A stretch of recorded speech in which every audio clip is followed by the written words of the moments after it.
in the attacking phase, we were really good. We know that we need to improve a couple of things, especially defensively, because sometimes the gaps are too big for us. But it is what it is. The good thing is that we won. The gap is now smaller with Aston Villa or the teams that are on top of that. But we are happy with the result, and we need to keep improving. It's hard to explain at halftime that you're losing 3-0 and then you're playing good and creating so many situations. Of course, we have to realize the mistakes that we made, and it's frustrating as a coaching staff to concede from a set piece is something that we've been improving. And you knew in the second half that was the message. Anything can happen. We score early, and we create many situations.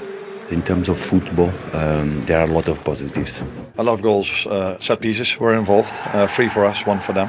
We are a team that gets a lot of corners throughout the whole season already, but we struggled a lot in the first half of the season to score from it, and we mainly conceded in games. Today we were able, again, because in the last few weeks we are more and more able to score from a set piece, and then the results start to look better as well. Yeah, he's absolutely right. They are profiting nicely from set pieces. 7 of their last 9 goals in the Premier League have come from set pieces, and they carried on with that today. Yeah, absolutely. This was a difference in the first half. West Ham were quite good and in general, but defending set pieces was really poor.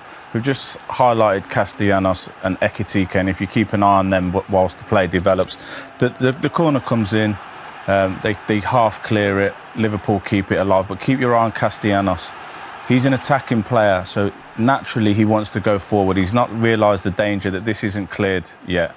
As he's on his way out, Ekitike stands still and he's too far off him. As we see it from the other angle, just show the detail in that touch and the adjustment of his feet to finish it. It's a lovely finish, really good touch. Well done, Ekitike. This is the second one. We've highlighted Virgil van Dijk, that we know is such a presence in the box, shows his strengths in there. As we pause it, if Aaron Wan-Bissaka is on the post, he now clears this when Van Dijk heads it, but he's not. He's left his post just by a couple of yards and he can't affect it at all. As we see here, Van Dijk, it's just sheer strength, this. Just right now, boom, get off. And he's got the ability and the core strength when he gets up there to guide that into the back post as well, where no one is standing. This is the third one. Again, we highlighted Castellanos. He does have a problem because he's trying to look after McAllister and Ekitike. He's got 2 people to worry about. He doesn't manage to deal with any of them. And now he's caught in between again, and Liverpool get the goal. So you can see him with his arms up in the air. He's not happy. He knows he's got 2 people to worry about. But let's not take anything away from that touch there and the adjustment of their feet on McAllister to get that volley in. Obviously, the man is disappointed because he's conceded 3 goals from set pieces in a game where they was in it apart from that. And if you look at, they changed set piece coach at the end of December. From August to December, they'd scored the least goals in the league. Now from January onwards, they've scored the most. So obviously something's working with the new set piece coach, so fair play to them. Yeah, that's a rather remarkable improvement, and it's also aligned with the improvement that they've had generally in terms of the wins that they're getting and moving up the league and towards those cementing their Champions League place. West Ham, it's interesting, Nuno said hard to explain, and it is because they had a higher XG than Liverpool. They had more of the ball, better possession, and they did actually create some really good chances, didn't they? Yeah, but if you're going to defend like that from set pieces, then you're not going to get much out of the game. Yes, in general play, and there has been an improvement, and I thought they did do well today, and they have created chances and didn't take them, but you can't defend like that and then hope to come away, particularly when you know you're going to get punished at Anfield. But that's a tough run of fixtures, and they're going to have to improve massively to get out the trouble they're in. OK. For Liverpool, meanwhile, after their 5-2 win at home to West Ham today, where they're outside the top 4 only on goal difference. Let's hear from Arne Slot now. Arne, is it fair to say there's a lot to take from that? Yeah. But the main thing to take is that we scored 3 goals from set pieces, and maybe you can even argue a fourth because the one from Cody was a bit later on when we had a set piece. So that can make a big difference in the game, because I don't think 3-0 at halftime was to the run of play. Was a fair reflection of the run of play. But yeah, so many times I've been on the opposite side that we deserved so much more. But didn't get it because of a set piece conceded. And today I don't think we deserve to be 3-0 up at halftime if you look at open play. But that we were up was maybe okay. But 3 was nice. Nice in the sense that in your press conference in the build-up to this, you were asked a question about slow starts. It couldn't have gone any quicker for you this afternoon. No, that's true. But in all the other games we've played, we had a lot of set pieces as well, but we struggled for a long time to score from it. But we did have our chances, so we always knew things will go back to normality to again. And this is what is happening now. Now we still generate the chance, but now they go in, and then all of a sudden things look much nicer. But from open play, I don't think it was our best game of the season. It was a good game, but not the best. But yeah, set pieces can make a massive difference. Well, it's 3 wins in a row. It is the first time this season they've hit a side for 5, but not, he says, their best performance of the season. Well, be a fair assessment for you, Dors? 100% completely agree with Arne Slot there.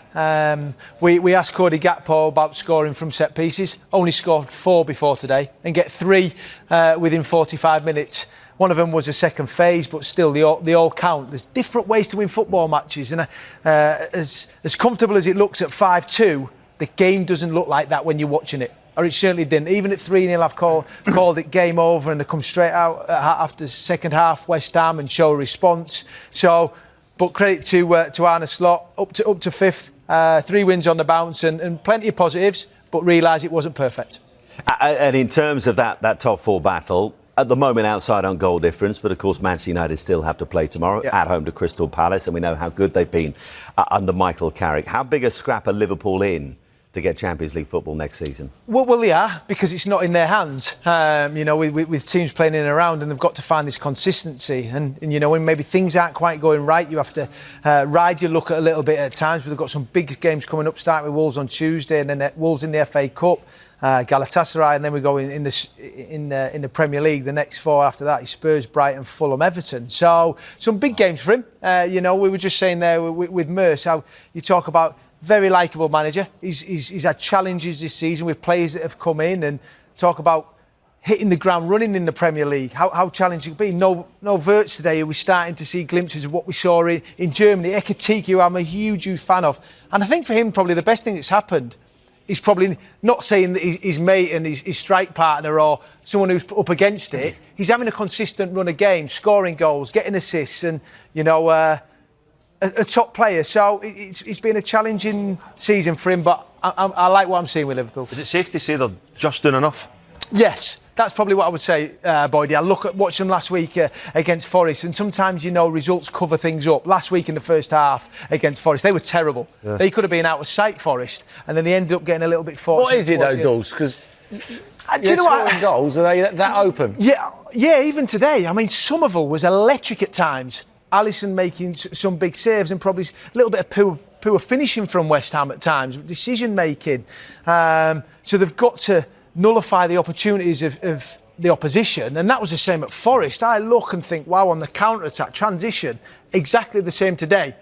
But in any game of football, you have to score when you're on top, and that's what they did today. It remains played, and I think that's the point of it. You see the ball going back to Alisson, and we know that he's really casual. He's popping balls into midfield and then sloppy layoffs, and that gives West Ham the opportunity to then go on the front foot. You get into a stage where they go a goal, or they go 2 goals up, 3 goals up, and then you're saying, right, really put your foot on the gas, go and actually enjoy the game. And I don't think that they really enjoyed it, but people might turn around and say, whether that's Liverpool fans or the manager, go, look, we don't care. We scored 5 goals today, and we've got 3 points. I think Liverpool supporters care, got to be honest with you. That's quiet again, that stadium. How many times have we said that this season? Anfield, very quiet. That sense of unease around the place. They'll never turn on the players or the management, those Liverpool supporters. It's a win against the third bottom team. If they'd beaten Manchester United in that sort of fashion. But they're not. This is consistent. The reason why they're down like 5th, 6th in the league, chasing the Champions League play, because they haven't achieved the high level. If they played against a better team today, they would have conceded more goals, that's for sure. Well, it's a good weekend between the Villa result last night and that result today. Liverpool are going well in the race for a Champions League spot. Back after these. Ended up winning the game by 5-2. That's your DID moment, DID electrical moment of the match. An absolute goal fest all around the Premier League. Kenny, we can have a look at Liverpool's 3 first-half goals here, because without necessarily playing their very best, they were comfortable in that first half in the scoreline anyway. Yeah, well, they're very efficient from set pieces in the first half. They did have an advantage kind of physically, even in terms of height over this West Ham team, and they certainly made it count. You can see initially West Ham did with the initial one here. When it rises to the edge of Fernandes here, for me, has to be a little bit stronger against Gravenberch. Gets knocked off the ball. There's that little pocket of space. Jared Bowen stepping out, gambling on his team, winning it. Ekitike is clever enough to realise where the space is, just cushions it onto his right foot. Slight deflection, obviously takes it past Hermansen. Corner kick here, nicely floated. And that's great from Van Dijk, isn't it, with 3 players around him? Yeah, it is. He's standing and you can see that he's strong. He's holding people off and he just gets that glance on. It's a lovely glance. He doesn't want to get too much on it. He just wants to get a little glance on it, and that's what he does brilliantly. And this is a fantastic goal, isn't it? Heads and volleys here. Yeah, it really is, though. It's a lovely cushioned touch there, and you see the foot pattern, you see him moving the ball, and that's a great volley with the laces. Just keep a note. He's really, as Gary said in co-commentary, he's had a few problems earlier in the season, but confidence-wise, McAllister seems to be doing what he's supposed to be doing over the last couple of games. Brady was cutting a little bit too much slack, to be honest with you, suggesting he was carrying an injury for the first 4 months of the season. But I'm not quite sure about that. He just wasn't contributing enough. His level of performance wasn't good enough. But this has been better from 2 goals and 2 games, and playing in the areas of the pitch where he can best influence the game, in around the opposition box. He's a good striker of the ball, technically very good. That's as clean as a hit you're going to see.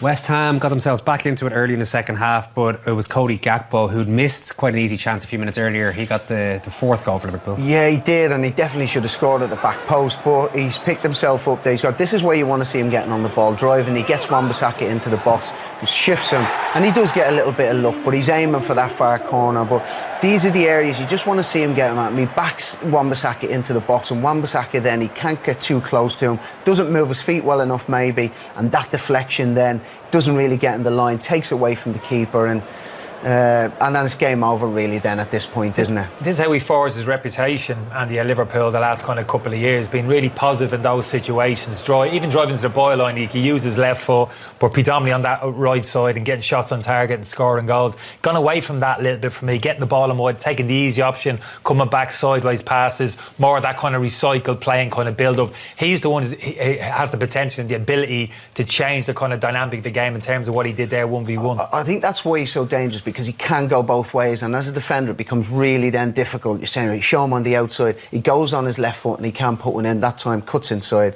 and gets a little deflection, but it's still good play. Again, West Ham come back, they get another goal to ruin my 4-1 prediction, Andy, but Liverpool back up the other end to score 5th. Yeah, they did, and I think it's a well worked goal really. You see this, it's a punch through the lines from McAllister, and then there's a weighted pass from Gakpo here, really good. Juve just can't quite get it, and then that brings Disasi across the front of his own goal.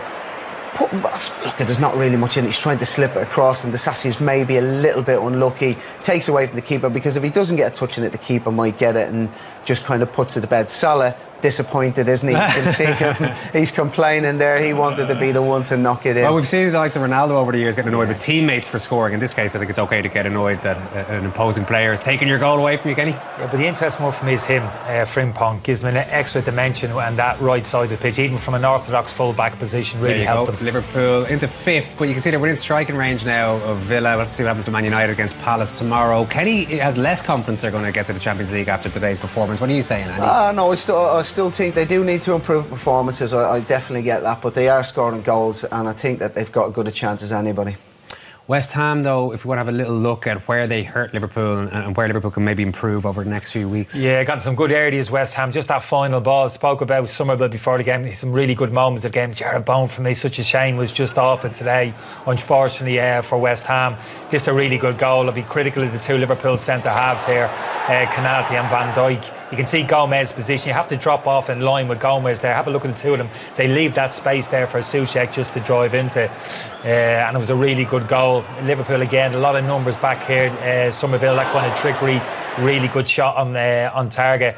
And they're really pushing at 4-2. They had a great chance. This is the second goal here. Castellanos don't deal with the initial header. Van Dijk there, that's unusual for him. That's a really clever finish there from Castellanos. And you're back in the game there. Spoke about the Somerville chance of 4-2. Could have taken it to 4-3 before Liverpool took the game away from them. So I think frustration from West Ham's point of view, because I think in terms of how the game panned out, the amount of possession they had, how effective they were in the counter-attack, it was all in place for them today, but just not enough of a clinical edge. Unbelievable results around the league in the 3 o'clock kickoff. As you can see there, Brentford. Too many goals. Too many goals for I'm you. not interested. We got 7-5 at St James's Park. That Brentford result is extraordinary. There was a Brentford winner in injury time and then a potential goal for Burnley to equalise, which is chalked off for VAR after that. So some good games all round. Yeah, I think there was one before that as well that Burnley had ruled out from VAR as well. So it's been... VAR was Keith Anderson. Yeah, it is swap seats around there. Nicely done. Back to our own game.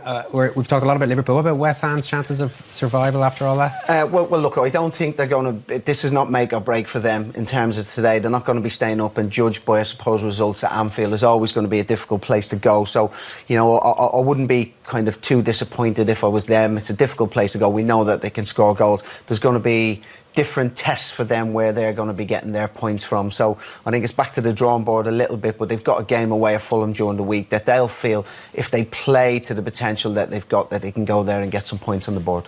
I don't think that's hurt them today. That you think 5-2 or confidence on the floor. I don't think so. I think those West Ham players are dressing and be saying, bloody hell, lads, there was something there for us today. Plenty in us. It wasn't a massive drop off from an attacking point of view. I think we saw their qualities there from an attacking point of view. Just key players. Bowen for me, I mentioned again. Such high expectation. He delivers consistently on a high level week in, week out. For me, just off it today, that was a big difference. The games tomorrow are very important for them, how results go. Forest go away to Brighton, and that's a massive game, and I suppose Leeds as well this evening. Liverpool have a strange week coming up. They're going to Molineux on Tuesday night to play Wolves in the Premier League, and then going to Molineux again. I don't know if they're staying around Wolverhampton there for around that neck of the woods for the Friday night game. How do you think this week is shaping up for them after Wolves showed a bit of spark last night? Yeah, I think it'll be a tough enough game there, and I have to say, because they have shown that they give away chances, and Wolves created a lot of chances against Aston Villa last night in that game, so it'll be a tough enough test for them. But you do feel that they've got goals in the team, and you do feel that when it clicks that they can be a threat, and they can score goals from anywhere. Okay, we're just about out of time. Kenny, thank you so much, and sorry for that stat about being the player with the most games in the Premier League without scoring a goal earlier on. We'll blame Rob Daly for that one. Thanks, Andy. Connacht have already had a massive win against Glasgow in the URC today, and Munster. We play good. It's hard to explain, and especially to our fans that again were amazing today, supporting us. Hard to explain our game like this, but this is reality. This is reality, and there are many things positive, but a lot of things that we have to improve for the next one. In all the other games we've played, we had a lot of set pieces as well, but we struggled for a long time to score from it.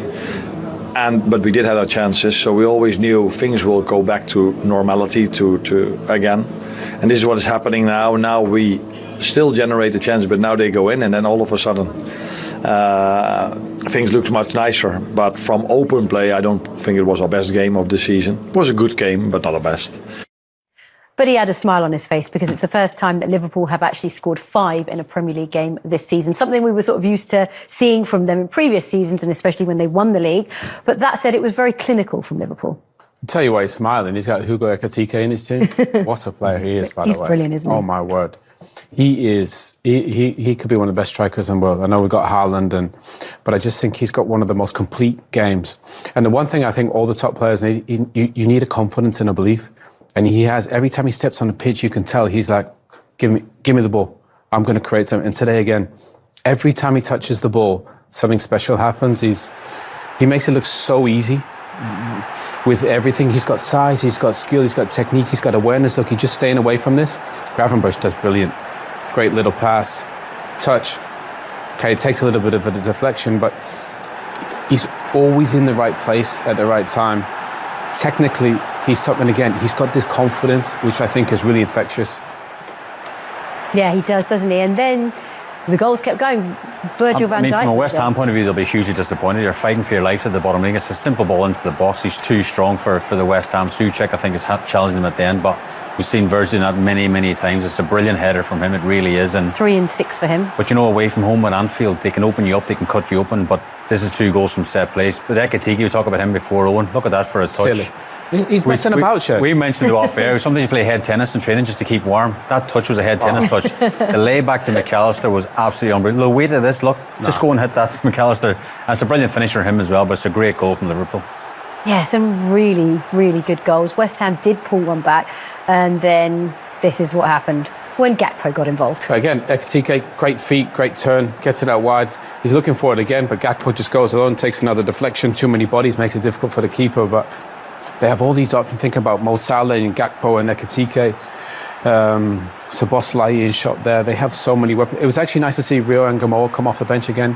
I think he gives them a little bit of pace and directness, 1v1 on this left-hand side, but so many options. And Frimpong, see him fit and healthy, gets another ball, and Disasi with an own goal. And to be fair, with the squad that they built and the money they spent, I think we expected more of these scorelines, didn't we, Shay? Yeah, Do you think it's just starting to come together now? Do you Well, feel? I think it's a perfect time to score 5 goals. Even Arne Slot after the game, we didn't play great today, No. but they score 5 goals. That sort of reverberates around the training ground, and tomorrow and the days to come leading into the next game. They didn't play well against Forest last week. They got the job done. They got the job done again today. They had a luck with some of the goals, but again, take nothing away from the way they played. They created lots of chances, and you say Ekitike, Rio Ngamoa off the bench as well. They've got some spark up front as well. So it's a race to the finish. We're talking about who's going to win the league, who's going to finish in them top 5 positions as well. It's a big race to that as well. And they are currently 5th. Do you think they will finish in a Champions League place this season?